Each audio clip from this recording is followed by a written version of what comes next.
G'day guys. The purpose of this video is to take you through any sort of shoulder mobility, or specifically for this one, a little bit more shoulder stability exercises. We're currently starting to see a lot of people with pain in the front of their shoulder and a bit of an impingement, or getting quite jacked through the neck.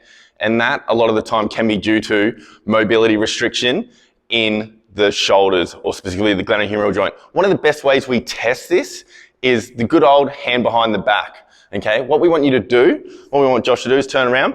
He's gonna effectively brush his hair with the right hand, and the left hand's gonna come in behind the back. And as we can see here, the idea is for us to touch our hands. Josh has got fantastic mobility in, through, around these shoulders. Let's have a look at the other side. And the purpose of assessing and testing both sides is to see if there is an asymmetry between one side versus the other. Josh here, he's got fantastic mobility. So we can straight away rule out with Josh's left shoulder pain, for example, where he constantly gets a little bit jacked up through the front of his shoulder and in through the top of the neck here. We now know it's not a mobility restriction, okay? It's a lot more to do with stability. Another way we can test this is what we call with the one of our functional movement screens, the push-up, which you can refer to in other videos. All right, so what we're going to get Josh to do, one of the first reflexive stability shoulder exercises that we want him doing is the traction with a kettlebell. So what he's going to do effectively here is you're going to get a relatively decent weight for this.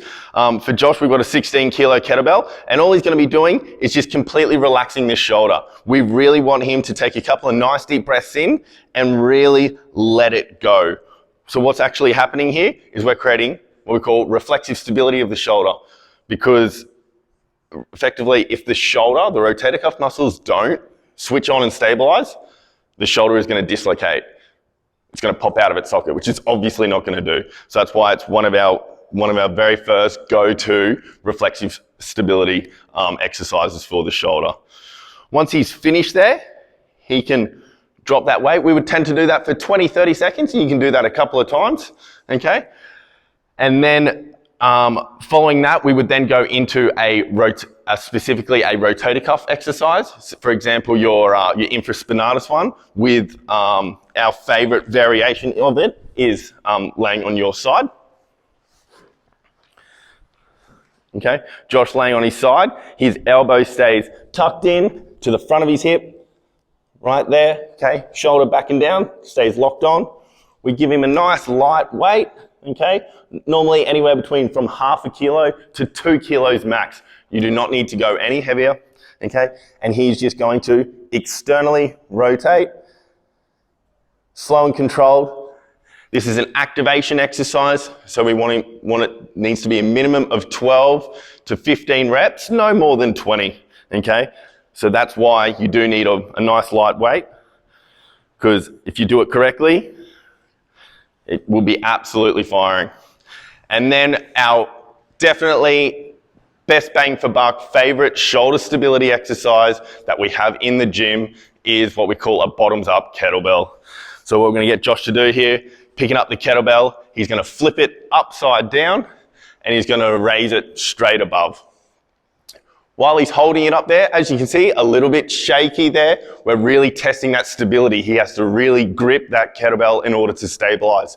If you face us, Josh, okay, and we're going to get him to drop his elbow. Look where he drops his elbow. Stays nice and close, stays in. It is not out wide. It's not out here. He's keeping it nice and controlled in what we call more of the scapular plane, scapular frontal plane versus this sagittal, okay? And back up, holding. Same again, while I'm up there, I do 5, 10-second holds, okay? Josh could even walk around the gym, okay? With a lot of our athletes, we'll catch up on the weekend. How was your weekend, mate? While walking around, because it's actually testing his stability, okay? He's having to hold it up there, stabilize through range while walking around, having a bit of a chat, really gonna test it out. Fantastic. Give these go, guys. Let us know what you think.